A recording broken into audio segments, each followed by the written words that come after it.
আরেকটা healthy recipe নিয়ে চলে এলাম। সমস্ত কিছু সুন্দর করে লম্বা লম্বা করে কেটে নিয়েছি।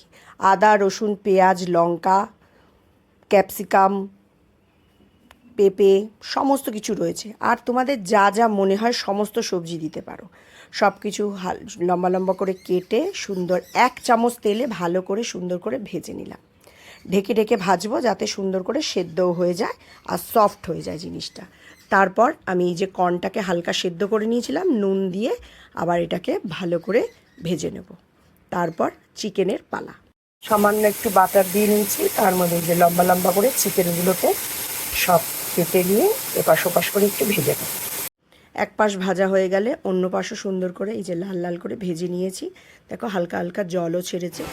ঢেকে যেগুলো সেদ্ধ করে চিকেনগুলো হয়ে গেছে, সমস্ত সবজিগুলো দিয়েছি, জিরে ধনে দিয়ে দিয়েছি গুঁড়ো দিয়ে, আমি লঙ্কা গুঁড়োটা ইউজ করি, এর মধ্যে জিরে গুঁড়ো, ধনে গুঁড়ো আর একটু চাট মশলা দিয়ে অল্প করে জল দিয়ে এই যে নাড়াচাড়া ভালো করে নাড়াচাড়া রেডি আমার চিকেন মশলাগুলো একসঙ্গে ভালো করে ঝটপট তৈরি হয়ে যায়। এটাকে রুটি আর পাউরুটির মধ্যে হেলদি টপিংস হিসাবে তাহলে সবাই খেতে পারো।